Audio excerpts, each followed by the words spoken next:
So everybody's had a chance to look at the agenda, I would guess. And so I'm just going to start off with just some housekeeping notes here before we move into the first item. So just to be clear, the structure of this group is we are a committee, we're an ad hoc committee. The appointments were all approved by the governing body unanimously. We are conducting these meetings as open public meetings. They are being noticed. They are being recorded. Cindy Higgy, who's the city clerk, who has also been appointed the municipal housing liaison for compliance, is going to be keeping the meeting up and running, and also will be creating minutes for these meetings, which we will consider for adoption at successive meetings. Meetings are being recorded. There is a public comment session. I'd like to keep these meetings to 90 minutes in interest of keeping everybody's time a little bit and honoring everybody's time, especially those of us who have a number of evening meetings over the course of the month anyway. And also because we're paying professionals to be here. So it's important for us to do our work in an efficient way. So public comment, depending on kind of how much public comment there is, bearing that 90 minutes in mind, this evening we're going to end with public participation. I think if we can continue to do that, I need to play with it a little bit. I want to make sure that I have an understanding of how many people are willing to talk and how long it's going to be, because the more people, the more the public engages with questions or comments, the less time we're going to have during the course of the meeting to do our work. And just a reminder to the public, they're always welcome to write or call me questions. Certainly, we always answer all our emails, and if there are things that want to be noted or addressed, we can do that hopefully during the meeting, but certainly thereafter. And I just want to also make it clear that this ad hoc committee for affordable housing is here to make recommendations to the city council and planning board about our fourth round housing element and fair share plan. So that's what we're here for. We will not be discussing the third round. The city council is working on compliance with the third round, and we got that. So our job is really to consider kind of what we need to be doing over the next few months in terms of deadlines and meeting our requirements. So just a little bit about the setup of the meetings. Are there any questions about any of that? Yeah. What? It's hard to hear you. Oh. Are there any questions from anybody about that? Yes, I have a question. Yeah. What exactly does it mean that we're not discussing the third round, and council has got that? I can't discuss that because it's the third round. I mean, we're not. This committee is charged with helping us craft our plan for the fourth round. It's continuous and operative. Yeah, that's true. But what the focus that as I see it is that we need to be working to meet our deadlines and our timeline for the fourth round plan. So the primary work of this group is going to be in the next 6 months to help advance whatever recommended mechanisms. So the third round, all I can say about the third round currently is that we have 5 units from the police station site that we have to, the city is responsible for complying with or renegotiating with fair share in court, right? So that's a fair statement, right? That's the only thing that we have technically kind of hanging from the. That's right. That's right. All right. So 5 units is the only thing hanging out. So the last meeting when Michael was here, that is not what he said. What did he say? Because I was not here. He said 28 units. Presentation. for the 20. Well, 5 units is in the settlement agreement. Correct. There are 5 units that are going to be credited to unmet need where there's some unfinished business per the settlement agreement. There are also other unmet need units. Right. But we're not required to meet the deadline for those in the third round. Well, you've done what you agreed to do for those. You've adopted overlay ordinances. You've adopted your mandatory set aside. But the 28 carry forward is what Michael said. They do, Correct, they do. they do.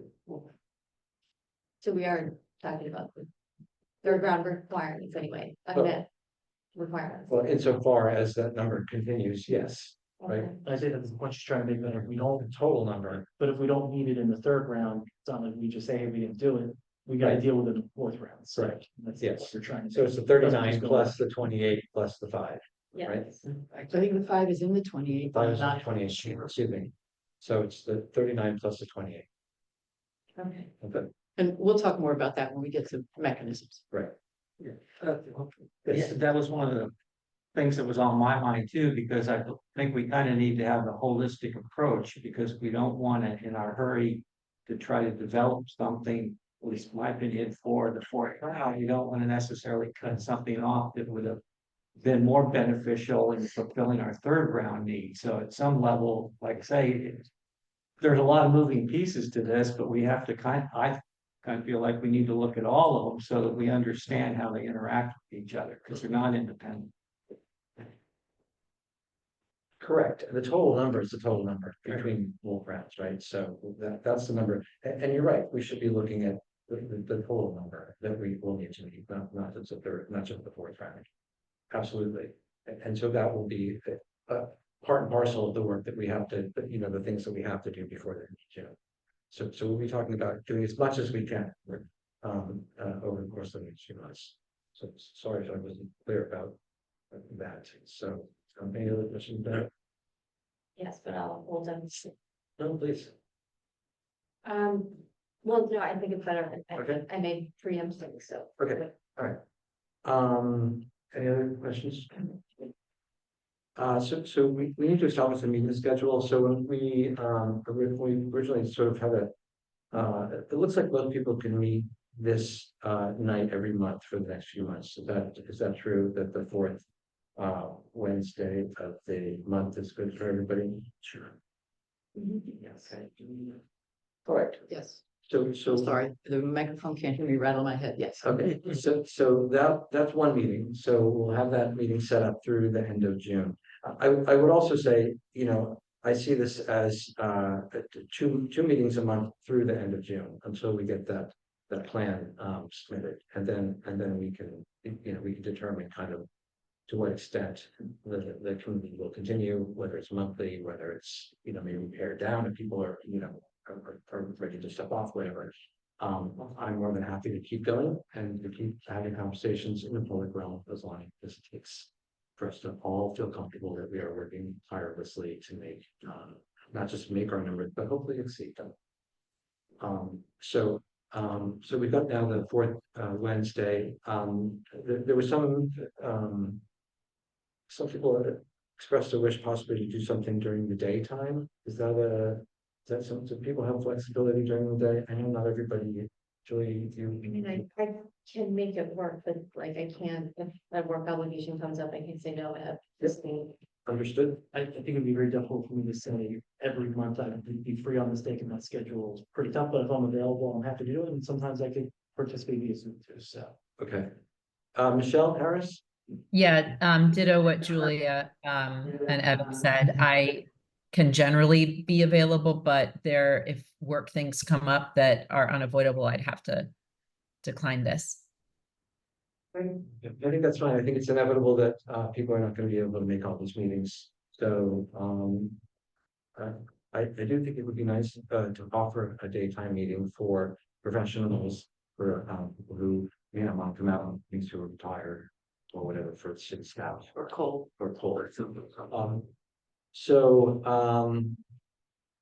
is there a particular day of the week or a time for people? People sort of like an early afternoon meeting or a mid-morning meeting? Any thoughts on that? Are you envisioning these as in person? To the greatest degree yeah. possible? To the greatest degree possible, I would like this meeting to be in person. So I'll put in a very selfish request for either first thing in the morning or last thing in the afternoon. Yeah, 8:30 or something. Yeah, First thing in the morning, definitely, because I would just say Wednesday during the day is not great for me. Okay. Can people make an 8:30 meeting? Is that an issue for anybody? Monday's good. Mondays are, I can't do Tuesdays or Thursdays usually, and Monday would be good for me. Okay. So Monday, a Monday at 8:30, does that sound okay to everybody? So now it's just a question of which Monday, so if we meet the 4th, so in February, for example, we'll be meeting on the 25th. So should we say the second Monday? Let's see, we want to make sure our meetings are spaced. What date is President's Day? President's Day. 17. is the 17th. The second Monday is the 10th. Oh, okay, good. So if we did the second Monday in February, we're talking about 15 days between meetings, which is half a month. So shall we say the second Monday of each month between now and June, right through June? Yep. I won't be able. Okay, Which day? All of them? no, just the tenth. Okay. All right, everybody else can make a 10th? Yeah. We're gonna go ahead and schedule then the second Monday of every month at 8:30. So do we need to worry about this space? I don't think so. Okay, I'm Alright. sure we're okay here, but what we'll do is we'll email everybody out a confirmation of the schedule. And the calendar invites work for everybody. Great. Yeah, so I'll put the schedule together, I'll send it out to anybody, and if somebody can, the majority get back and say, this Monday or this Wednesday, we can't meet. We'll try and come up with something different, and then once we confirm it, I'll send you all calendar and all. thank you. Great. Well, that was easier than I thought it was gonna be. All right, so moving on, mission statement. So, I have a couple of ideas about this, but I wanted to make sure that everybody views and Julie's already brought up a good point about making sure that we're incorporating the whole, the total number. So just something simple and straightforward for our work, at least through June, in terms of a mission statement. I mean, it really, for the most part, I think if I'm wrong, Elaine or Kelly, that really what our purpose here is to make recommendations for the governing body and the planning board insofar as we need them for or we can benefit for the housing element fair share plan. Good thoughts about. To what degree, if at all, do we imagine outreach to property owners, developers? Would that be something that's possibly this committee would take a role in, or would that fall to? I think it could. Okay. I'd like to hear other people's thoughts on that. I mean, Julia, this is sort of, and all of you, this is a great, and Brian, I should just point out that Brian, the former mayor of Chesterfield, right? Yes. And he has a lot of experience with this, so could be the guy must sit here. Yeah. So I think from my perspective, I think the one big advantage of this is, seeing how the process has unfolded over the past 2 years. People hear about a plan and they know nothing about it and they get very upset. And so, I think one of the good things we can be doing in deep public meetings and talking about this is, people are going to understand a little bit more what's going on. It's not going to be a surprise. It's not, in the dark. And so I think transparency is, very important for this community. One thing I'd add to that is, so, to get consensus is to explore to a given degree, I don't know how far each one, but a lot of different options that we consider. And that way that you feel like, all right, I now understand, because that's what happens. And the process has been, one thing comes up to the council, and there's going to be people that don't like that and are going to talk about it. And all of a sudden they get shot down. And like you say, it's because they didn't understand what it went into that option, or what was considered and why that was what got presented. Okay. And so I think we need to be able to come up with more than just one quick path. Oh, there is no downside to going in with a surplus of units. Well, and there's also no perfect solution. Right. There's no matter what we come up with, there are gonna be plenty of people that are gonna take exception to it, for sure, for various reasons. all right, so we have a couple of things there. Other things that we want to include, other ideas or.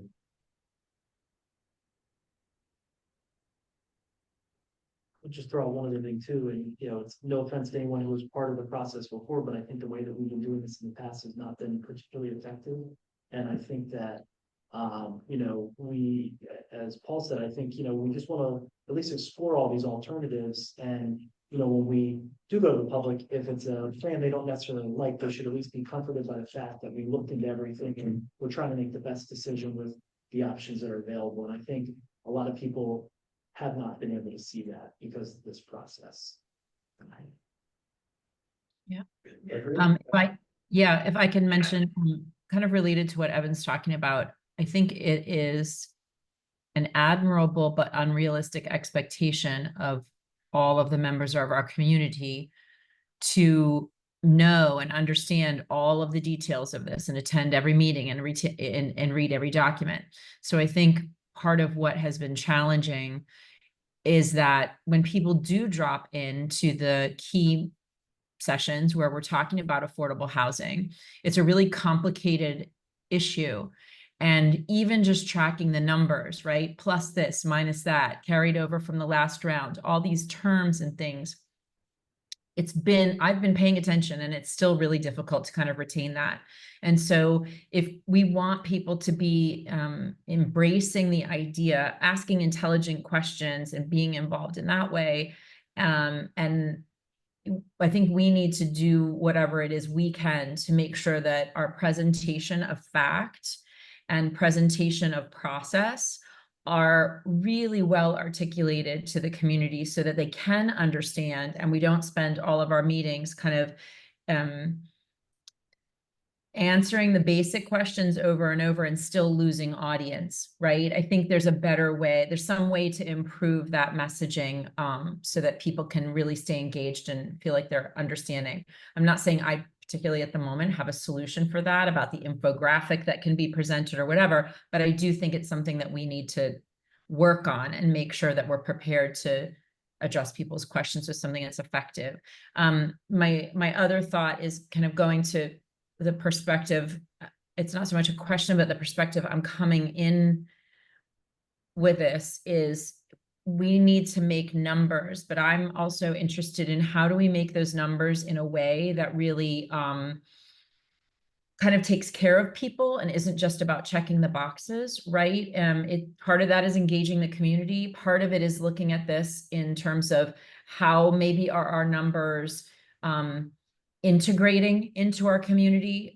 We're looking at, we've kind of in the past looked at like, where's the big hit, right? Where can we get the biggest group of numbers? But also how are we integrating one-offs from our community? How are we soliciting that that kind of participation and that kind of solutioning? So it might be smaller numbers, but I think that it's a meaningful dialogue to have with the community. And I think it's a realistic expectation to say to people, this is, even if you're not at this committee table, even if you don't participate in every single meeting, you do have a responsibility to kind of support this effort. And maybe you can do that, you know, in a smaller way and not be part of a big development, but still contribute to the solution.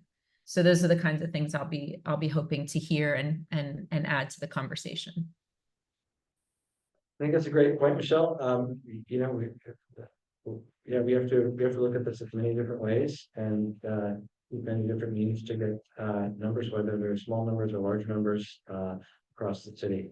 And I do think that this committee is going to do a good job and an important job that the city as a whole over the years have probably not done as effectively, which is to frequently put all our eggs in one basket, so to speak, and we've seen a couple of times how that has not worked to anyone's advantage, least of all people who need affordable housing.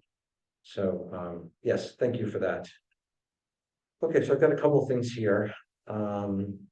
Any other thoughts about kind of things to incorporate into a mission?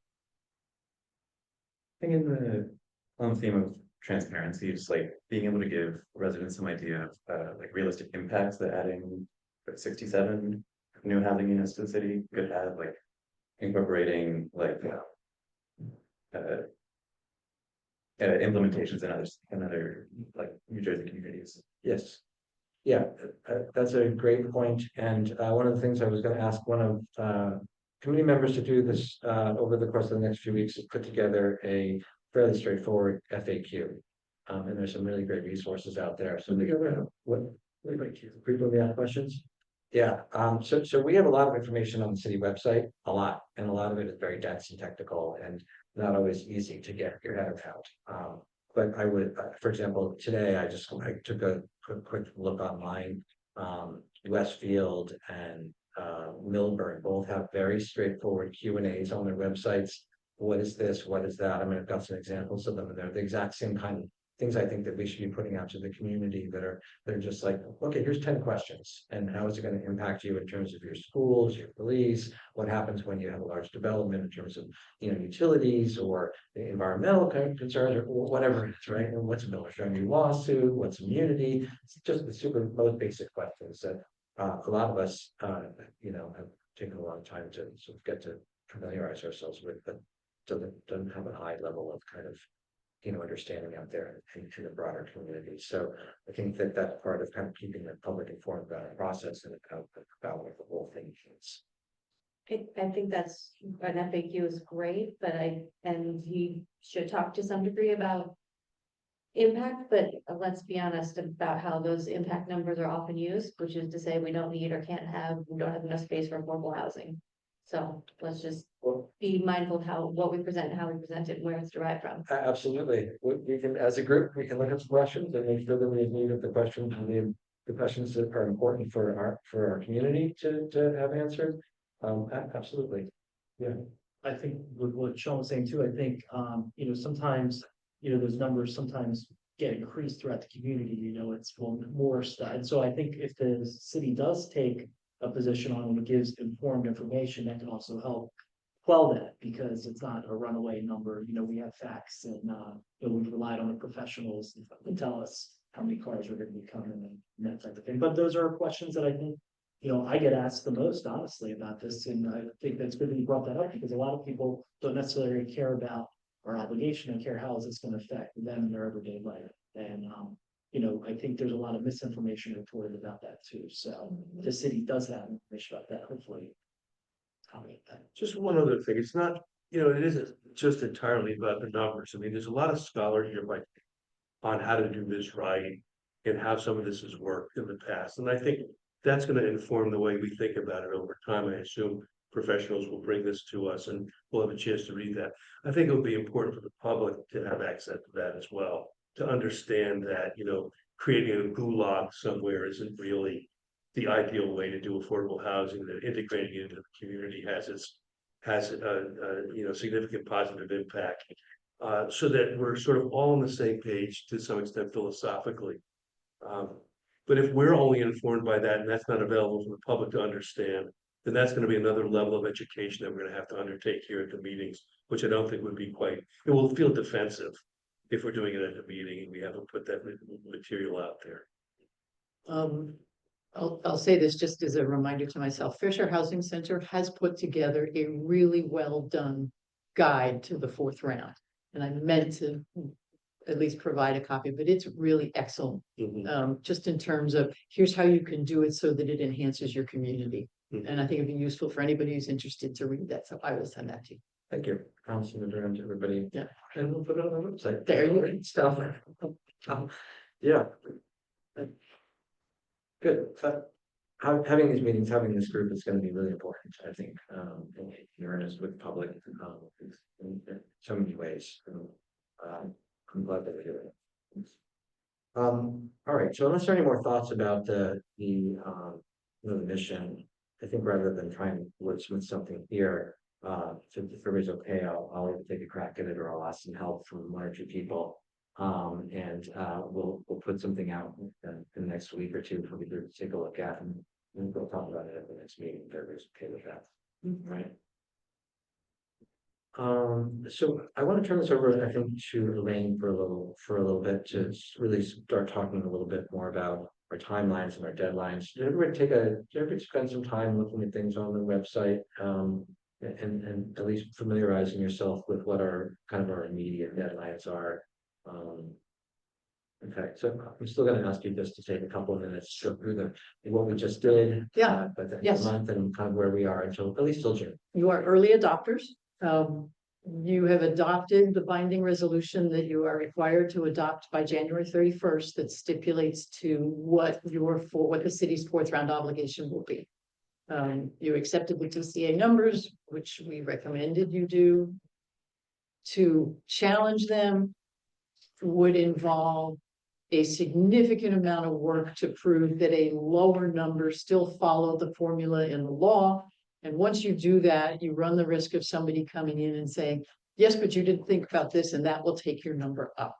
So I think you're in the safest place you could be by stipulating to the fourth round number. I know Kelly has already filed the declaratory judgment action, which you're gonna have to explain what that is, because we honestly thought that the fourth round would keep everybody out of the court system, and it has not. So I'm gonna ask Kelly to talk about that for a little while. But you have met your first deadline, which is you stipulate to your obligation by January 31st. The adopted resolution is on the website as required by the law. You have uploaded it to the courts program page, which I don't know if you provide a page as part of what's on the website, but I can send that to you. You'll see what's going on all over the state. I think we have, right? Yeah, the court program has a page. No, we have not provided that. Okay. Okay. And you can look at resolutions from any town that submitted them at this point. There's, 20 or 30 that have done it so far. Is that all? Yeah, Like, oh, yeah, I keep checking to, yeah, a lot of special meetings this week. oh, yeah. Yeah. So you stipulated to the number, which is 39 units, as I recall. And you are allowed to claim a maximum of 25% of that number as bonuses, which are available for various types of new units in the fourth round, which means you really only have to provide 30 units. Am I right about that? That's So- what Michael said, but I have a question on that, because 9 is not 25% of 30. Yes, but 10 would be more than 25%, so it has to be a maximum of 25% of 28. We're doing 39. We're doing fourth round. Maybe I just did my math wrong. Oh, yeah, there we go. I did my math before. That makes it. Okay. All right, so there's a potential for, did I say nine bonus? Nine bonuses, which means you really need to provide 30 units. We'll talk about mechanisms in a minute, but the next big deadline, well, there are some interim deadlines. If somebody doesn't like the number that you have stipulated to, and this can be anybody, this can be Fair Share Housing Center, this can be you, this can be me, this can be anybody. They can challenge the number by February 28th, but they must prove that A, you didn't follow the law in calculating it, and B, they must provide their own calculation that follows the law. So a challenge is kind of a high bar. We'll see who gets challenged and who doesn't. There are a couple of towns we know of already that are stipulating to a lower number than the DCA number. They could get challenged first. We'll see. If nobody challenges by the end of February, your numbers are presumptively valid as of March 1st. And we get to work on housing plan at that point. Now, the housing element part of the housing plan could be written tomorrow. That is just all the census information about who lives in Lambertville, what kind of housing is in Lambertville, what kind of jobs are in Lambertville, what kind of land is available for affordable housing. It's the fair share plan that will take the time. And that basically has to enumerate how we satisfied our prior round, how we satisfied our third round, how we're going to satisfy our fourth round, what's left from the third round that we have to deal with in the fourth round, and how we're going to satisfy our fourth round. We have to get all of that written and all of the crediting documentation to do with that by June 30th.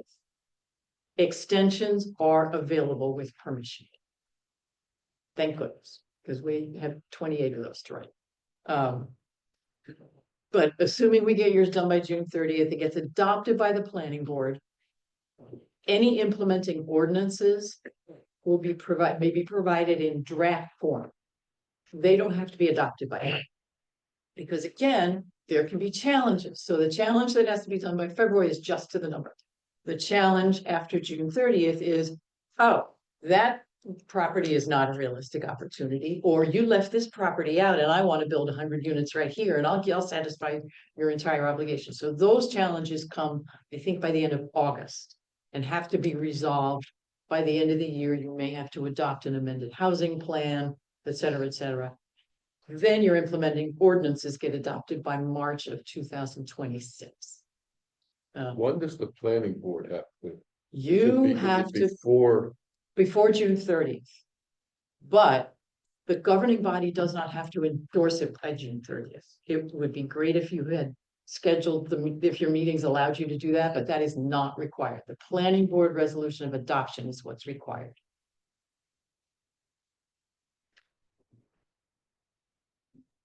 And I think those are the main deadlines. Did I miss a deadline? No, okay, good. Cindy, can you just make a note? About the June meetings? Okay, thanks.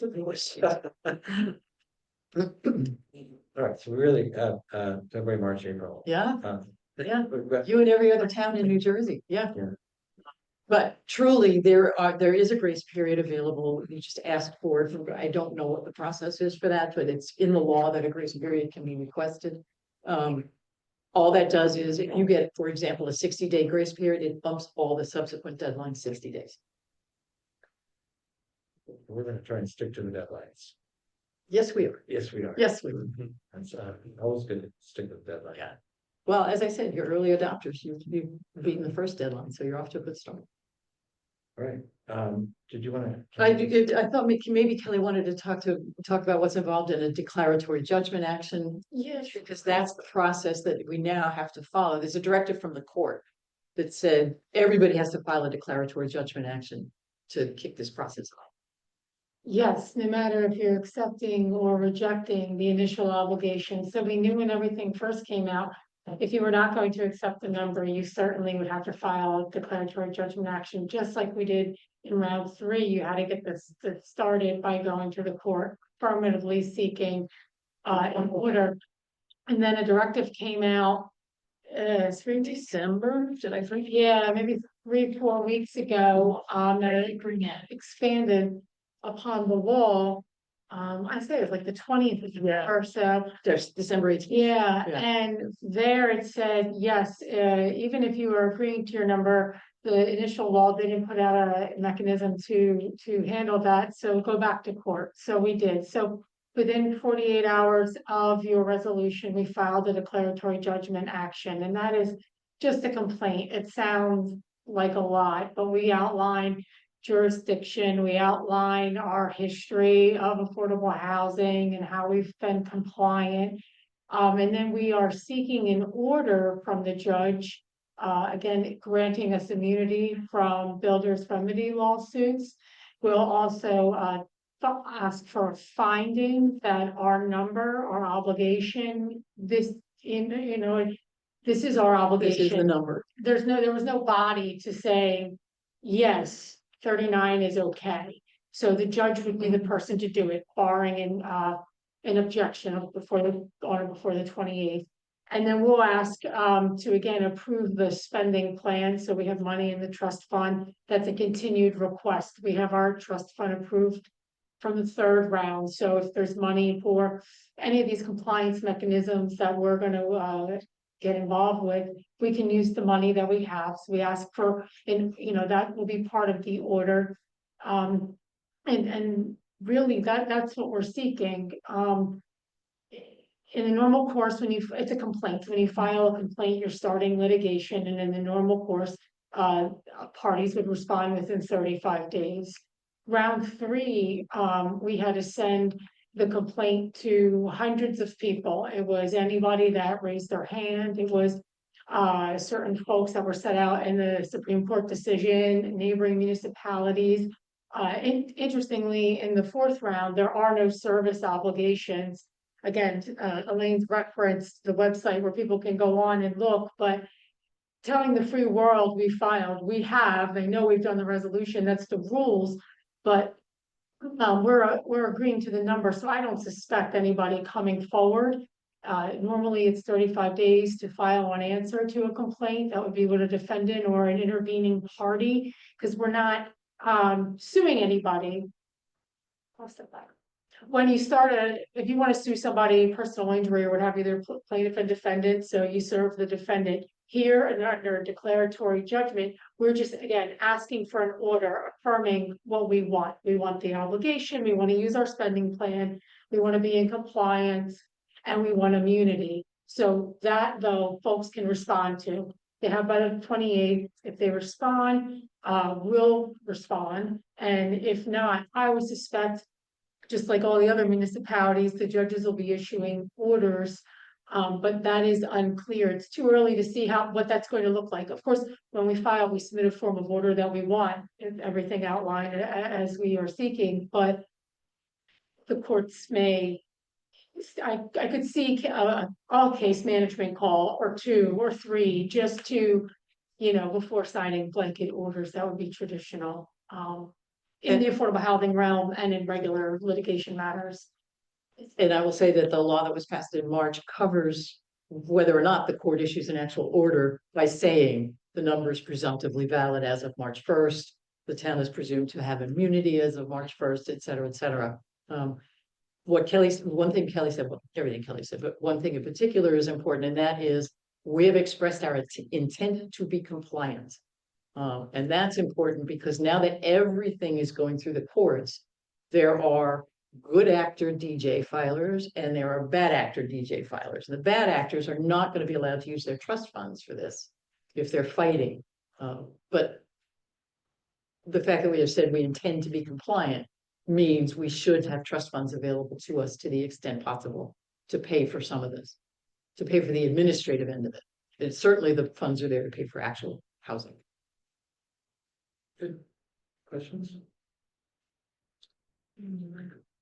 So why do you think, because I thought at one point the court was or the state was moving away from the court involvement, and now it sort of throws us right back, and we have a new administration that's gonna be coming in next year, no matter what, so, I guess, why do you think they sort of switch gears? Because this notice kind of caught me by surprise, and I'm sure they do, and I'm not even in the affordable housing business, so. Yeah, I think in the first instance, a convenience factor, every county has a dedicated or 2 dedicated Mount Laurel judges. And those folks have been dealing with this for 10 years already. To find a body of folks, that just the practicality. So then what, everyone is gonna, 10 people are gonna funnel through the whole state? I don't know. So that was the first thing, that those judges, and maybe they're still living on recall if they retired during the time, they've lived round 3, so there's a benefit to that. And that third round process worked. Cases were moved in a sense, predominantly, is my sense. Well, and in addition, the legislation establishes the whole program as a court-based program. So we actually had conversations with the administrator of this program, and she said, this is the only way we can do it, is to establish, a docket number as sort of a bucket into which you throw your entire compliance effort. If it's going to be a court-based program, this is the process. So I'm not entirely sure the legislature intended that when they set this up, but that's what we got.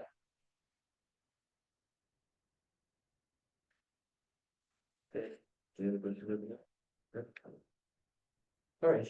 Well, I guess, so back to what we we're talking about earlier about the public understanding what we just said, what was just said. I mean, I listened to everything, so what is the upshot? We're fine so far? We're great so far. And, Yep, yep, we are a good actor filer of a DJ action as pursuant to the court directive, which set up the program following the law. if So we hadn't done that, then we would have been. I think that's the immunity issue too, and Right. find that. Yep.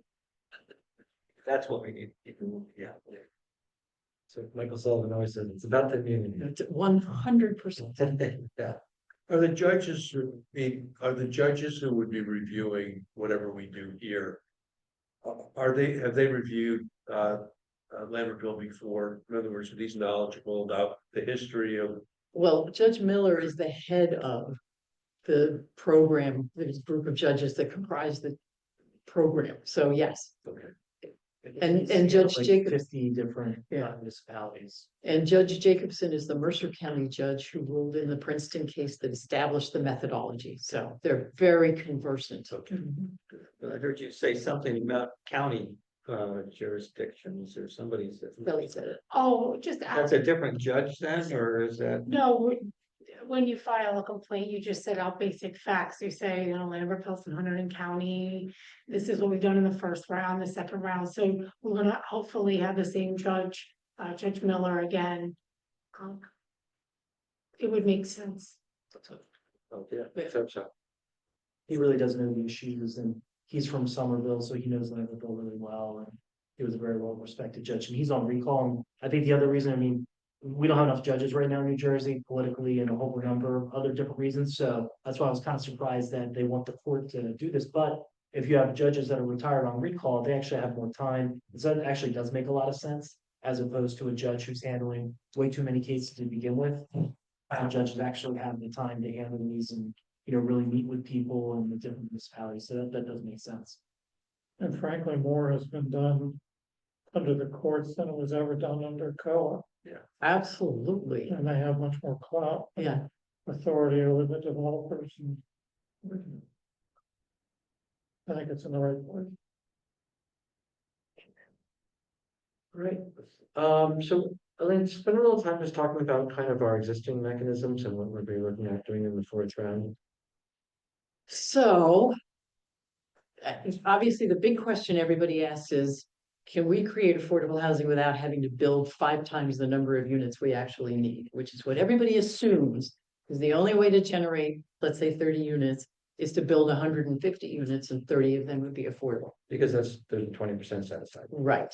And that is a Basic. form of provision of affordable housing called inclusionary development, where you allow a developer to build to a slightly higher density in return for that developer assigning some of those units as affordable units.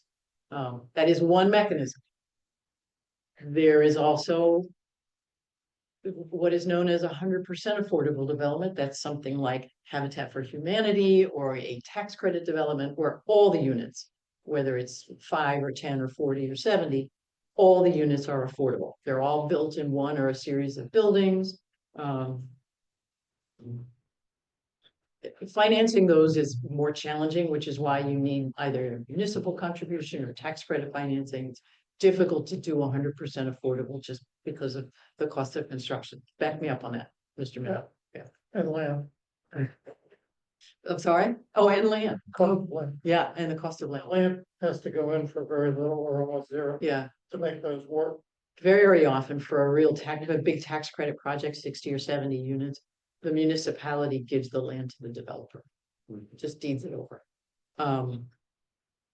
A tax credit project is a great way to get a large number of units into a small space. You can satisfy your entire obligation sometimes with a good looking tax credit project.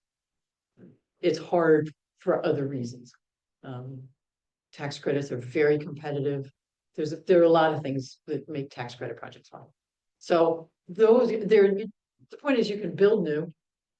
You can take existing units and make them affordable by buying down the value of them and putting a deed restriction on them. I guess I should explain that a deed restriction limits what you can charge an occupant of an affordable unit, whether it's what you charge somebody who's buying it or what you charge somebody who's renting it. The deed restriction goes with the land for, in the fourth round, for sale units, a minimum of 30 years. Rental units now are a minimum of 40 years. Which changes a lot of people's pro formas, I would think. I'm still scoping that out. Which means if you are going to approach somebody who owns a market rate unit and say, we would like to buy this down and make it an affordable unit, you need to calculate the difference in value to them. And essentially you would pay them that difference in return for that deed restriction. It's expensive in this market to do that. There are other towns in Hunterdon County that have market to affordable programs. Reddington had a program where they said they were going to do 25. They've done 7. And they have the money. It's hard to do in this hot a market. Does the buy down have to be all up front? Or Yeah. It does. It does. Yeah. Yeah, because essentially you're buying the property. Change in the value. Yeah, it's very rare that somebody says, I want to own this property and rent it as an affordable property. You could probably make a different arrangement in that case, but that's very unusual. A 2-family where the owner lives in one side and rents out the other, That happens a little more often, but again, you would pay for the entire buy down upfront in that instance. Accessory apartments, you have an accessory apartment program, you have created one under the program and one already existed. Do we know what's happening with the second one? We do. Oh, good, okay. Excellent. But you agreed to provide a total of 6, so you have 2. With potentially a third, I don't know, and I'm not asking. That is a slightly different kind of affordable unit. It does not have to meet, well, you agree to an income level. It doesn't have to meet bedroom distribution requirement. You don't have to make a certain number of them, 3 bedrooms, for example. And those deed restrictions are only 10 years. So they are typically used for unmet need because they just happen as people, you know, you can't force somebody to take your money. Is that the last one? Yeah, okay, No, that is a municipally owned unit. we're gonna talk about that. All right, Just. You said, okay, we have 2, but should have 6. you agreed to do a total of 6. And. In the third round, unmet need, you agreed to a total of 6. You have one already from years ago. Then you have done a second one, and something's gonna happen to the third. But that is actually more successful than a lot of towns.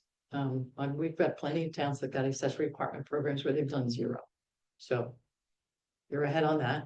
I don't know whether some additional marketing might surface other people who would want to do accessory apartments. Well, I heard from at least one resident who was trying to do something and at least what I'm told, I have no proof to back it up, is that the city was non-responsive and finding the information on how to do it was not possible. That we should be able to fix right away. We could probably craft, you know, if you're interested in offering up an accessory apartment for deed restriction, here's the process. Well, Can I you, might be wrong. sorry, can you repeat, sorry, Elaine, can you repeat the deed restriction associated with the accessory apartment? 10 years. 10, okay, thank you. Might be wrong about this, but I think one of the legislators introduced a bill about accessory apartments where they would be permitted statewide on any Yes, single family lot, yes, regardless of the town zoning yes, requirements. yes. And I'm not conversant with all the details of that, but you're not wrong. And do you know if that legislation passed? No. I think that bill was introduced. Jeff is saying no. Jeff is saying that. I did not think it had, it was part of the same, it was introduced at the same time. So, and those would not necessarily be deed restricted. Those could be market rate. Right. As they have in Princeton. Princeton has market rate accessory dwelling units. In fact, they have, and everybody could have, they have properties where the accessory dwelling unit is owned separately from the main house. So you have a little condo association for these 2 units. So these accessory, is that what some people might also call a tiny house, or would a tiny house fall under that? Because it's, The key thing is it's accessory to a main dwelling. okay, but I mean, it could be. It I could be mean, a separate building. Building could Yep. be the equivalent Yep. of what people talk about a tiny. house. Yep, it could be a separate building. It can be an apartment in the main house as long as there's a separate entrance. It can be apartment over a garage. There are a lot of ways to do an accessory apartment. And another thing to consider, and Cindy, we looked at this and I don't remember whether there are any units that fall into this category. But if there are units that have deed restrictions that are expiring in the next 10 years, we can renew them and they are just like new units. So I don't know if we have any. I don't think the Habitat units are old enough. So I guess the downside though, of the accessory units is after 10 years, they come off the number, and so we'd have to find something else in a future round, so. Yeah, Whereas they the other ones expire. were 30 and 40 years, we've got. Well, if you get credit, for example, you have credit in the third round for these accessory units. So you're good. If you want credit in the fourth round for them, you can ask the owners to re-up the deed restriction. But if they expire after the end of the third round, that's fine. They were a perfectly valid third round compliance mechanism. can we, or maybe now isn't the right time, but at some point, can we as a group revisit the third round requirements and mechanisms? And so we're all, like, I think one of the things that for lay people who don't deal with it regularly, good for them because it's mind numbing. But the distinction between what we have to build and what we don't have to build is always a big question. And this is probably why I questioned this, like, oh, the third round is handled somewhere else, like. It just can't be that way. Like, Okay. we need to understand the continuation, the sort of Alright. continuum of operations. So, I do understand it, I just missed. No, I don't. so in the third round, your obligation was negotiated, and I will let the city off the hook a little bit for the lack of transparency in the third round. It was entirely court-based. There was no determination of obligation up front. COA was non-existent. The court system worked, but getting there was a hot mess. So it was not the city's fault necessarily. This is a much better process because you know your obligation up front. You have time to figure out how to satisfy it. Everybody knows the deadlines. This is much easier to do in a transparent way. The city's third round obligation was determined to be 139 units, just like the fourth round is now 39. I think 139 is the right number. I'm doing this from memory. There is a mechanism that any municipality can take advantage of that says, well, 139 units is fine, but we certainly don't have enough land for 139 units. What you can do then is take a look at the land you do have, figure out what will and will not offer a realistic opportunity to generate affordable units, and reduce your obligation accordingly if that total winds up being less than 139. Lambertville did that for the third round. Analyzed every vacant lot, every lot where that was underutilized. If you look in the appendices for the third round housing plan that's posted on the website, you will see the vacant land analysis. The end result of that was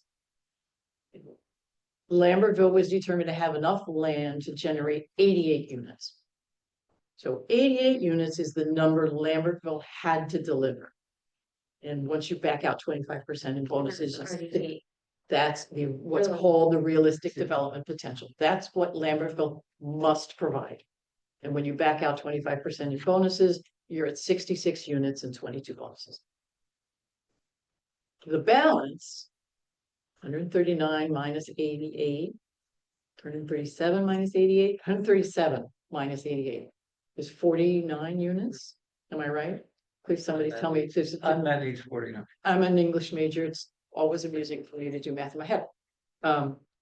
So 49 units is what's called unmet need. You don't have enough land to be able to deliver those for sure, but you're going to take various steps so that you create as realistic an opportunity as possible. It's what you will try to deliver. But going back to the third round, that was based on, like you said, that the land Vacant land. vacant land assessment. Yes. We wouldn't come up with that same number now after what we've learned about, well, the Hill. I mean, because to go in there in a realistic development, there were various things that had to be a realistic opportunity. And by that, there were things that said environmental constraints that can preclude development wouldn't be included in that. Well, we know a lot more about the environment up there. And in fact, by the fourth round reasoning, all of Lambertville is an environmental constraint because our land is value in the fourth round was zero. It was, you know, those three The factor, yes, your land capacity factor was zero. Mhm. So, and it was all based on environmental reasons. Okay. And then the other thing, It was based on environmental reasons. well, in the fourth round, there are three factors. Okay, in the middle one, our land factor was zero. Right. Okay. And it was based on what the presentation was made because we're an environmentally sensitive area. All of And- Lambertville is in planning area 4, Yeah. which is an environmentally sensitive, yes. Okay. There's and a that's- distinction there between that and the high school site being. Absolutely, Well, just got. Okay, but And then the other thing is it has to be approvable, which means that, you know, in my mind, with what we're learning about it now, would DEP sign off on it? Would the county sign off on it? You know, it's not clear at all. It's approvable and it's, because we don't even know the extent of the problem there. So my question is it possible to go back and get that vacant land assessment or vacant land adjustment, I guess is, okay, the assessments, get that removed from the assessments or adjustment goes down for the third round. Are we talking about the third round here? Well, I mean, We're not talking about the third round, but, I do have an answer to that question. and I have an answer to it as well. And we talked about this at the council meeting, and we've talked about it a number of times. Regardless of what happens, and we're gonna move on after this, because we could talk about this a lot for a lot, but we wanna get to the number that we need to be solving in the future. So your numbers never go down. So we're responsible for the number of units that we committed to as part of the high school redevelopment area plan, whether or not anything gets built up there. So we do not, our numbers never go down. That we're gonna be on the hook for that 28, regardless of whether anything is built on that site or not, correct? Correct. Absent, yes, absent what is known as changed circumstances. And I think what you're saying is you consider this a changed circumstance. If you take a look at the third round vacant land adjustment, that problem was listed in that vacant land analysis. So it is not a changed circumstance. That problem existed and was taken into consideration in that third round analysis. So look at two problems. One is environmental, well, they're both environmental because one of them's the dump residue that's up there, I call it. The other one is the flooding. So we're not, Okay, I'm gonna say you're gonna have to stop talking about this because it's, But I think this is one of the biggest questions the public has, and if we're Yeah. gonna shut this conversation down in our first meeting, we're gonna lose people tonight. we're not shutting down the conversation. We don't know the answer to these questions that Paul is. I think what he's getting at is there's concern among the public. And yes, it's ancient history, but we have no control over how people feel. There's concern that property was ever included in the plan.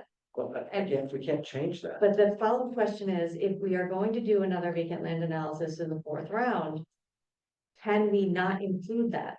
It wouldn't be included anyway because it's already been considered for the third round. To include it again would be to So potentially assign units to it twice. So I think we're gonna have to do better than it's over and we can't do it. And if you look at people have real concerns about that property. And that property is why our third round number was the way that it was. So if our numbers never go down, which may be the case. We as a body need to come up with better answers. So a vacant land adjustment says how many units your total vacant land in the municipality can support. You are not required to build on the properties that contributed to the realistic development potential. So if the city decides, well, we're not going to build on the high school property, what that means is you have to find someplace else to generate 20, whatever it was, 28 or 29 affordable family rental units, which include a certain number of 3-bedroom units. And you don't get the bonuses for them until you have a firm commitment for that. That's a pretty steep hill in a built out town like Lambert. That's what everybody's concern is. Yeah, yeah, but I don't, correct me if I'm wrong, but I don't see a path forward for taking that land out, given that everybody knew in the vacant land analysis what its situation was. So I'm gonna ask Kelly as the attorney to just say yes, yay or nay, explain anything else you want, and then we're gonna move on. As Elaine stated, as it was, density and buildability was put on that site, it generated units. Again, to the point wherever you want to put them, you can put them, but that land was considered environmental or not. It's either the land's in or out. It's not half good, half bad. So the lots were listed separately, and there were a couple lots where it was the environmental contamination was noted. It is possible to remediate it to a residential standard, which is why it's stated. We're gonna move on. The number's the number, right? Yeah. I can't, I don't know that it's the work of this committee to sort of go back and say, this should have been something else. I mean, we can't change what was presented, what was agreed on, what the boards agreed on, what we agreed on. It's just an extremely unpleasant fact that all of us have to be dealing with now, as opposed to 5 or 10 years. I think we want to be really. If that's the bottom, if that's the final answer, no changes are possible. I think the public wants to know why, like what statute number wherever says you can't change it. We don't have to talk about it anymore tonight. But as a body, that question will never go away unless we say, this is why, and this is where it says you can't go back. We can get that. Yeah, that, Well, let's get it. Let's get it. We'll put it on the landing page of the website. I want to be as clear as possible. Yeah. With the public. I don't want to hide anything. I don't want there to be any confusion about any of this stuff.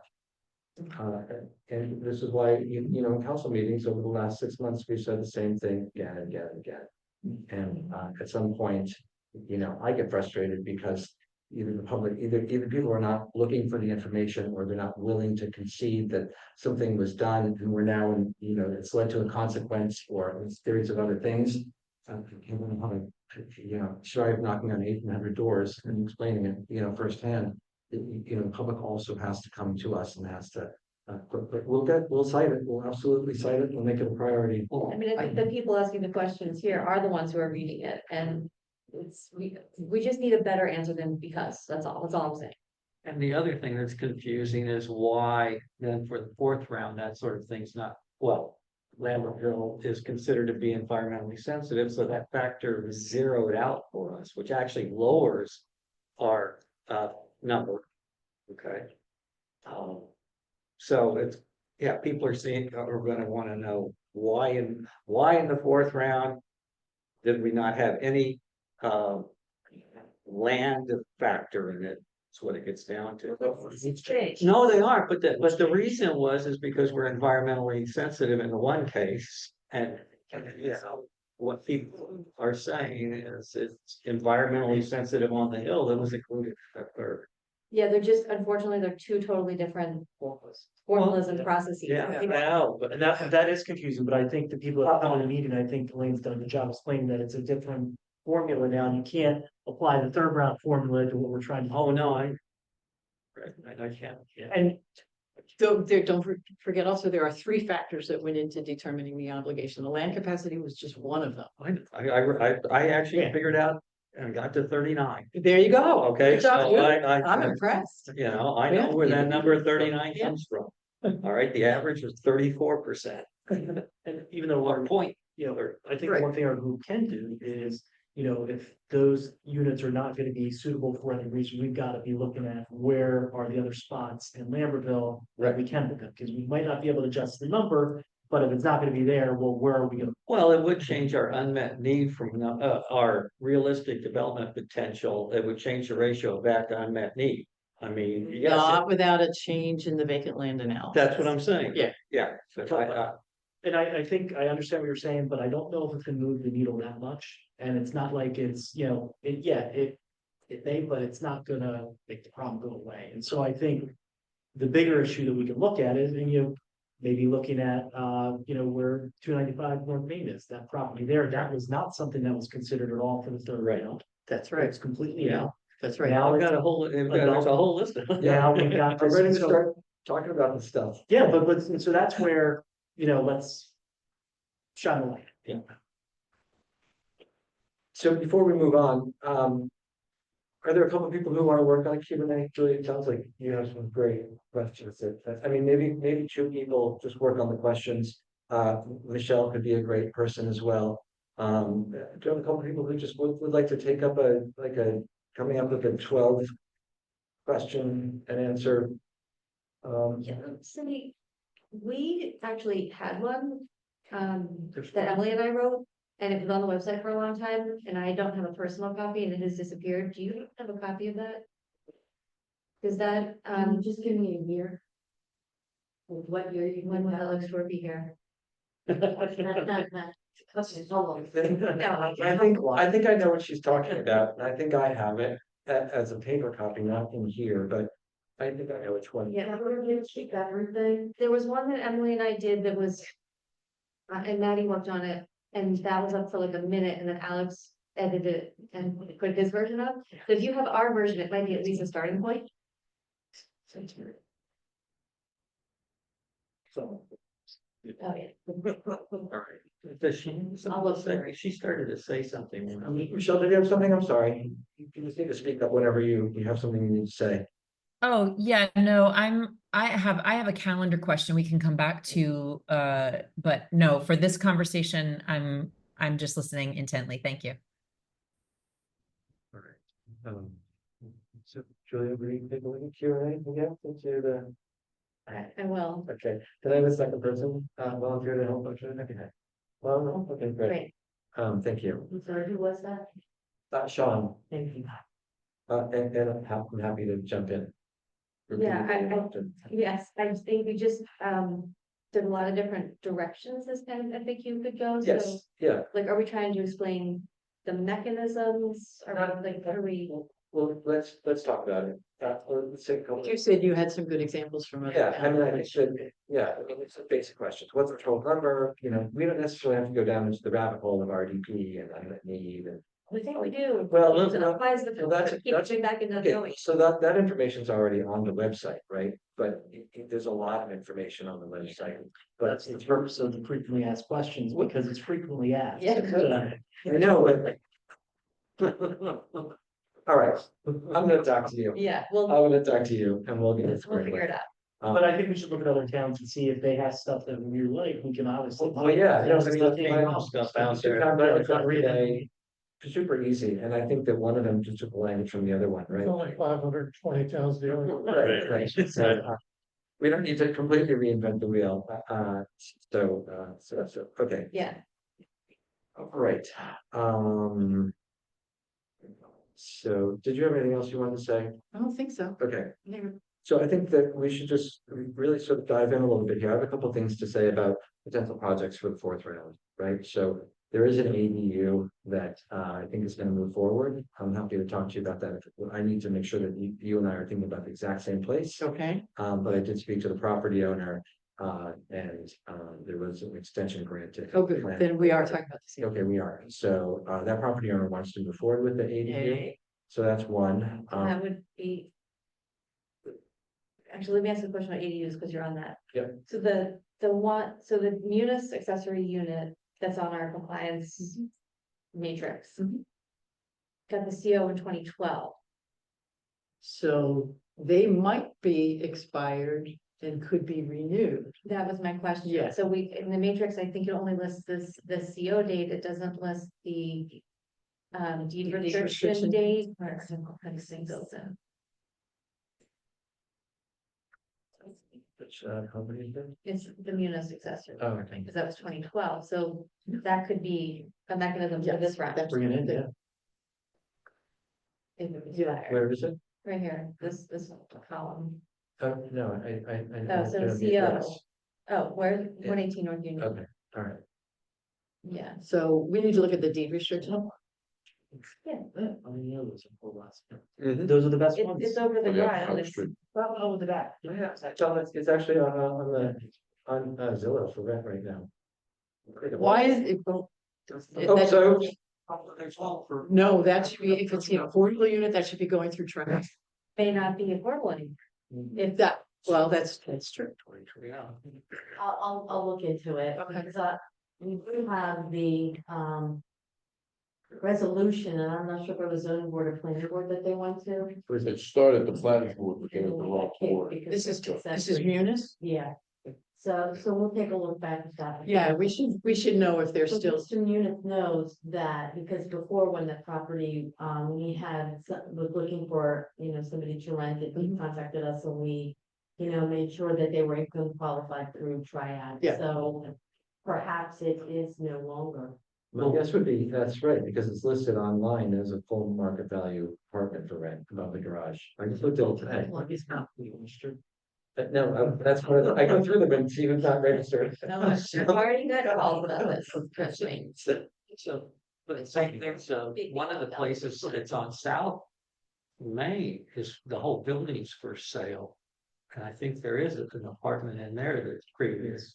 What, The whole building's for what sale. address? What? It's that purple house. For sale again, South Main? Yeah, When that's was it go on the market? I wasn't. We know working on Yeah, the that's market, what's- but we do have the accessory apartment agreement. Right. Yeah, okay. yeah, so that, There's that something to goes, keep an eye on though. yeah. Yeah, we do, yep. But that goes with the property, so if I they sell. understand, but We have been in communication with the property owner. So getting back to kind of what I know, so we have this ADU. Mhm. That goes to third round unmet need. Then we'll go to third round unmet need. Mhm. I think it's time that the city can really move forward on de-restricting the apartment and the library. Okay, Um, yeah, so that would be good. yes, and because that was also credited to unmet need in the third round. Okay. I'm pretty sure you're correct. Yeah, Mhm. yeah. But it never had a deed restriction on it, Correct. so we might be able to sneak it through. I'm not promising this, we may be able to sneak it through. Don't say As a new unit in the fourth round. Negotiated. There we go. And the reason I say we might be able to do that is it was previously credited as a special needs unit because it was Easter seals. Now you are renting it sort of, Section 8. yeah. Yeah. So it becomes a new family unit, which you need. Even though we already counted it, It's never been counted. It's been Yes, counted, it was it is. counted for third round unmet need, but it never had a deed restriction on it. But also a different category for Yeah. special needs. Yeah, And this so is Section 8. I think a new 30-year deed restriction qualify, or it'd be 40, have to be 40. I'll be gone, yeah. But somebody will still be living in the library, which I love. listed as a family affordable unmet need, section 8. Yeah, We can, but previously it had been leased to Easter Seals. So it had been a special needs unit and it's in the state system as a special needs unit. So we would just create it as a new family unit. Let them come to, bring it on. All right, so that's the second one, and as people may or may not have read or heard me speak last week, the city had done some preliminary exploration and potentially adding some habitat stuff in the exception area of the open park. So we'll be talking more about that in the coming weeks. How many would that be? Potentially as many as 6. It's in the log house. on the site near the log cabin. But I've been up there. I don't want to talk too much about it, but there's a potential to. There have been conversations about potentially adding 6 total units on the site in that area. Yeah. Do some stuff to it first. Well, and this is, I think, I'll say a general comment, and I'm sorry, I know I'm gonna annoy you, but what I was hoping to get out of this body was that we would stop having all these secret conversations and we'd be proactive and open about what's possible. So I understand that sometimes of course, having been in other seats, understand that some things can't be public at certain moments, but to the degree we can be public, I'd like us to get as public as possible. I just did, you went on. I'm fine with that. I mean, I had my first conversation with anybody in October about this. So, and since then I'm not saying well, you did no, anything wrong. of course I didn't do anything wrong. I was being careful about making sure that it was a viable site by contacting the State Historic Preservation Office and Green Acres and talking to engineers, meeting with Habitat. So, something that has been hidden for months or a long time. So, thank you. So that's all I have in terms Where of, were you envisioning those habitat units would get credit? I don't know. Okay. I don't know. Mhm. And we have third round questions. I don't know. Yeah. I think that was an issue that we would have to share and negotiate that because I think that wasn't there an issue, we got some extra credit by them being at the police station site, and I thought that. So the issue really is the city is very short of family rental units. These habitat units, my guess is, are going to be for sale Correct. units. The police station units were required to be family rental units by the settlement agreement. which are more desirable, so we may have to Yeah, increase it, but that's something. well, yeah, so if we want them for third round credit, I think it would probably wind up being a conversation with Fair Share. Yeah, we haven't had that conversation yet. Right. and It's so new. Right. Since we haven't. Right. And we've, taken a different tack in the third round lately. So, I don't know whether, one, we're still assessing whether these units can be built. There's a lot of advantages. We already own the land. To your point earlier, it's a very straightforward because we already own the land. I've already talked to them about kind of financing mechanisms, so, it's more straightforward than some projects. But nonetheless, whether the court would agree to, for something, we could renegotiate those 5 units with this remains to be seen, and I've said that publicly. And whether this is could be a fourth round mechanism, possibly the court's willing to entertain a conversation about satisfying our third round, 5 units from the police station site with such a project. Well, that would Does make have- it third round. Right, yes, we would, Yeah. yes. Okay. Does Habitat care if it's rental or, Yes, Yes. they care very, yeah, And they're, So I don't think they do that. Do they, or? they don't, Yeah. they don't. Their model is to create and sell units so that the owner can build generational wealth. I just want to make sure, that's why I thought. Yeah, Okay, so that's all I have, and we're gonna talk for another 5 minutes and see if anybody from the public wants to talk. And then we'll be prepared to consider adjourning, maybe on time. So we need to begin to think about other sites. And so let me talk a little bit about the potential for a fourth round vacant land adjustment. Okay. Which I think we sort of have to do.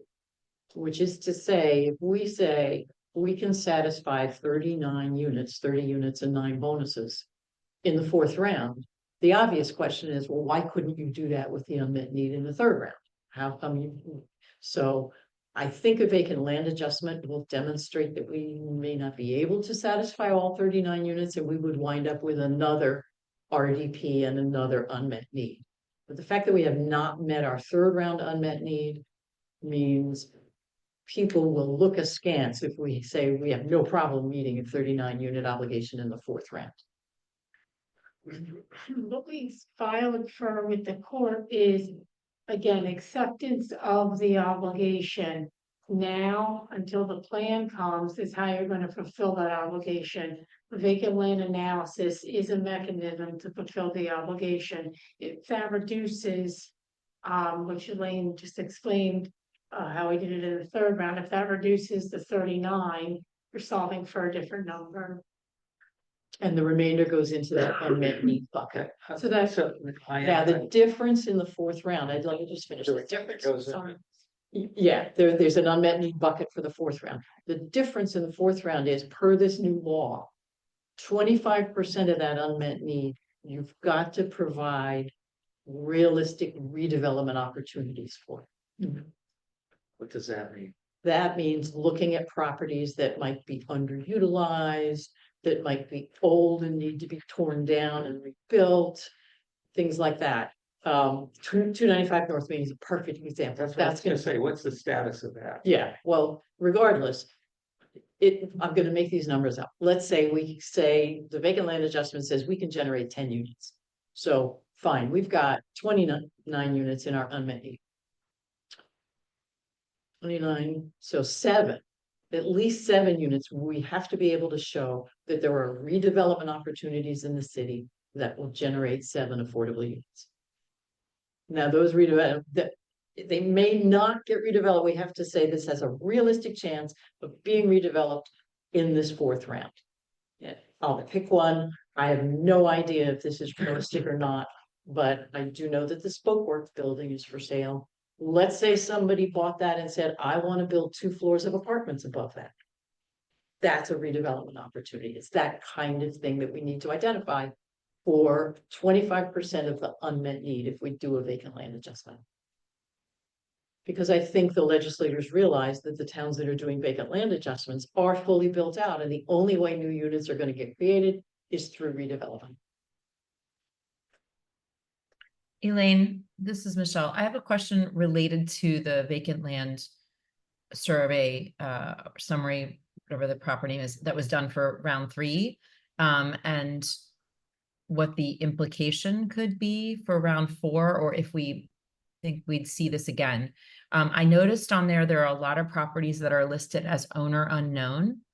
How does that play into anything? Does it represent something good, bad, opportunity? Do we anticipate seeing that again in round 4? Or was that all those owner unknowns addressed in round 3? Can you address that a little bit? Oh, was the owner unknown given as a reason they were excluded? Or is it just, because the vacant land analysis must list the owner. But it's not, if that was not a reason for exclusion. It's listed where the name would be for a property owner. It just says owner unknown. So scroll over to the right, and there should be a column that says reason for exclusion. It's too small. It's in a flood zone. It's whatever it is. Got it. There's a lot of properties like that, and you'll see, like, if you ever look at the owner unknown list. And then you look compared to the tax map, you could have property that is maybe 40 feet, wide by 120 long. And in the very back, there's 10 feet by 10 feet. That maybe years ago was used for a shed or for a maintenance. And so they're basically unbuildable lots. Right, and so the reason for exclusion would be no road frontage, for example, or too small. There's a list of reasons in the rules that allow you to exclude a property, but I don't think ownership is one of them. But if there is as Cindy's explaining, if there's a court that explains it to me in my mind without even looking at the list, if there's a correlation between owner unknown and it being a sliver of land that is the result of, line redrawing years ago or whatever, if it's not buildable, that's why it's excluded. I haven't looked at that right-hand column you're talking about, but that makes total sense. Thank you. The right-hand column that lists the reason for exclusion is what you need to look at. Yeah. Yeah. Thank you. Like, I'm sorry, I have one question. I thought I had this down, but you just said something, maybe think I did. So the unmet need are units that we will try to make happen. This is, I think, one of the biggest sticking points among people. So try, but we can't do it. But if we move ahead into round 4 and we haven't met our unmet need for round 3, that raises questions like, how do we explain this to people in a way that makes sense? Like, are we fundamentally on the hook for the unmet need of round 3? Certainly you are if you say you can satisfy 39 units in round 4 with no vacant land analysis. Because then everybody will look at you and say, well, you only needed 28 for round 3. So we're going to take those 28 and put them in round 3. Now go find, yeah, exactly. Exactly. Which is why I think a vacant land analysis for round 4 is pretty much unavoidable. But I think it'll reduce your obligation. What it does is it forces you to say, all right, redevelopment in these places can generate 25% of the unmet need.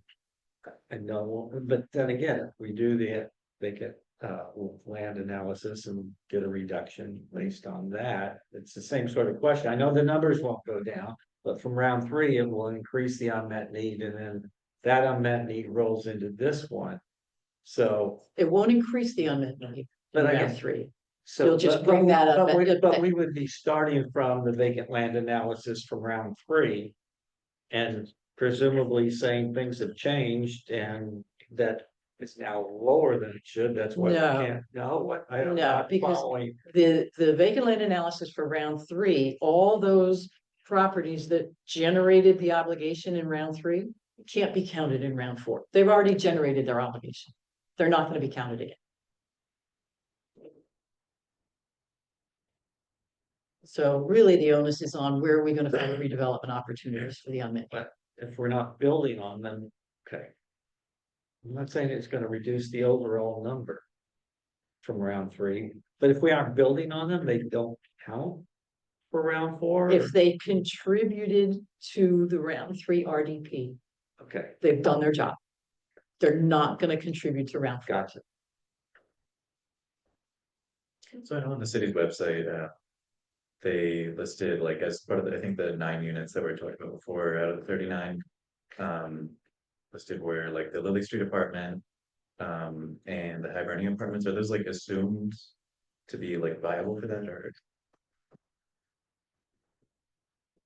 I'm not sure I've seen on what you're talking, so the Lily Street is, Sorry, the like basement of the. yeah, but that's a third round unmet need unit Okay, so that is unrelated to the fourth round.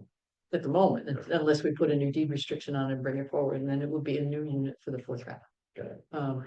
Hibernia are. The Hibernia are the senior units down here, but yeah, so they are too old to be available for credit.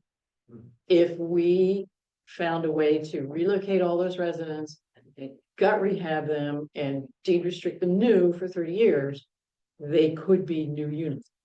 You have all the senior units you need forever. You need family rental units. So with limited resources, I would suggest that that's where we focus our attention. Because we have plenty of, we're carrying senior units from Heritage Village into the fourth round and potentially into the fifth round. But we need family rentals, so that's where we have to look.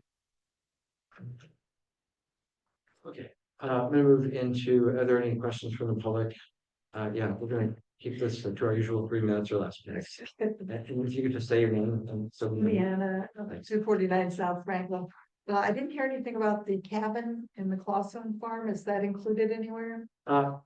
Or for anything? I mean, it's sitting up there empty, right? Yes, I was talking about the habitat units. They would Yeah. go up in that area, or part of the, potentially incorporate the cabin or not. The cabin would be maybe. It's that site, yes. So whether or not the cabin would be potentially included in a habitat project or whether it would be moved to allow for more units of a habitat project, that's all kind of in future decision. But it's something that we're looking at. Good, That's my question. thanks. Did you have anything, Jeff? Yeah, a couple of points. I first and foremost, I think that you need to kind of do an analysis in the town, develop criteria, and I think, quite frankly, given the market that we are developing in this community, there's going to be a lot more redevelopment.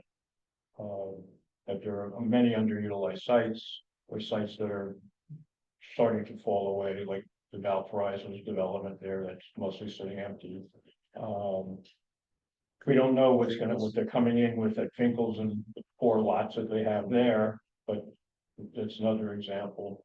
I think the CVS site at some point is also coming up because CVS is closing stores and you've got a lot of land there, plus the village apartment. And the reason I'm saying all this, and you've got the bank site also on Bridge Street, where it's another oversized light where someone may be coming in with apartments and so forth, that we really need to take an analysis and look at overlay zones for that.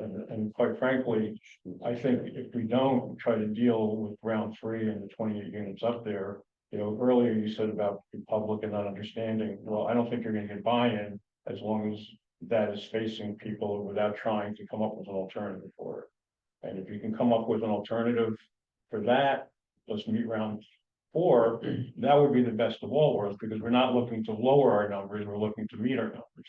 So even though I understand your plan about trying to get a vacant land and lower the numbers, I thought we were trying to get as many affordable housing as possible. The other point I think is you should really take a look at Clausen. Now, because even if, well, I've only been told this, so I haven't heard it from Habitat, but I've heard there are places in New Jersey that are now working to work with other nonprofits to do rentals. Because there's such a need, and of course, they've been asking for more rentals. So I mean, it's something you may want to check on, because maybe Northwest Cap or someone else put on it if they decide to build it. Because again, that's probably our best opportunity. Wherever we can do 100% affordable is really key. Also next to the village apartments, the house there's falling apart and it's an oversized lot. And we need to, I think I was kind of hoping I would hear some identification of these types of places that we can look for now, or round 3, round 4, or even in the future, because this is never going away. I mean, when you read this new law that passed last year, it's become almost a perpetual motion machine as far as housing, because when you build your new units, they're going to count into the next round because you've increased your housing. So we really need to come up with a long-term plan for affordable housing. Thank you. I think that's my main point. And the other point too, sorry, is in that criteria is also looking at to make sure environmental constraints. At one time, COA, if you protected steep slopes, you took steep slopes out of the mix. Contamination, and I've been through the DEP process well too many decades. We don't know what's up on that site, and we don't know how expensive it's going to be. One of the reasons Milburn is trouble now, because you mentioned Milburn, because the site that they chose realized the cost of cleanup is going to be prohibitive. And that's what set up this whole thing with them and the courts and everything else, because of the cost. So based on the law, the cleanup of that site is going to be on the property owner, not the developer, the innocent purchaser. So we don't know what kind of cleanup or what even the level of contamination is up there. And not only do you have the landfill, which is unlined, and we don't even know where it begins or ends. There's historic dumping up there illegally for years afterwards, and then you have the old high school site and contamination and dumping there. And again, it's all open-ended. So I think that's why I think, quite frankly, you need to try to see how much you can actually do through redevelopment. Thank you. Yes, next time we'll be talking about overlays, right? We'll be talking about sites specifically. Or possibly redevelopment plans. Yes, Yep. redevelopment plans, all of that. So we can get to all of that tonight, but I think we still had a good meeting. I think everybody had some good points, and very grateful that everybody came. Any final questions or thoughts before? I guess I Andrew. have to ask for. Yeah, go ahead, Yeah. Michelle. I had a calendar question, and I don't know that we need to delve into detail now in the interest of time, but I'm looking at, we definitely need to build the calendar backwards from that planning board deadline, the June planning board deadline. Because my question is, that's the planning board deadline to accept the proposal or to approve the plan. But what does that mean in terms of, I know there are delivery requirements to the planning board within a certain number of days ahead of time? Do they have one reading or two like city council does? So what is the real deadline for this group that we need to have a plan in decent shape to deliver to the planning board? Because I think that's what this committee needs to focus on, right? Is that deadline for us to hand it off and then work backwards from those interim deadlines. I just don't want anybody to have a false sense of comfort that it's actually like end of June. It's before that sometime that we need to be successful by. I will send out a kind of a timeline working backward before the next meeting, so that everybody understands exactly where the deliverables are and by what's the outside, what's the deadline, so that we can meet that. Yes, I hadn't had a chance to do it, but I'm mindful of that. I look at the calendar all the time. I look by the calendar and deadlines, so I'll make sure that goes out to the committee before the next meeting. Well, the planning board meetings are June, right now, the scheduled ones are June 4th and June 18th. But then you need 10 days before the hearing, because this is essentially a master plan element. So you need 10 days, has to be on file 10 days before the hearing. So that puts it in May. I'll work on it. Yeah. I'll get it to everybody. Yeah. I don't want to start calculating it now. Right. But I'll make sure that it's all very clear before our next meeting. I'll work with Cindy. We want to communicate that to the planning board to make sure we have enough votes with people there, especially in the summer and our night stuff to make sure whatever we do. Okay, you need a form. Yes. Yeah. Okay, thank you, everybody. Anything else? All right, may I have a motion to adjourn? All right, all in favor? Aye. All right, thank you very much. We'll see you on our next meeting.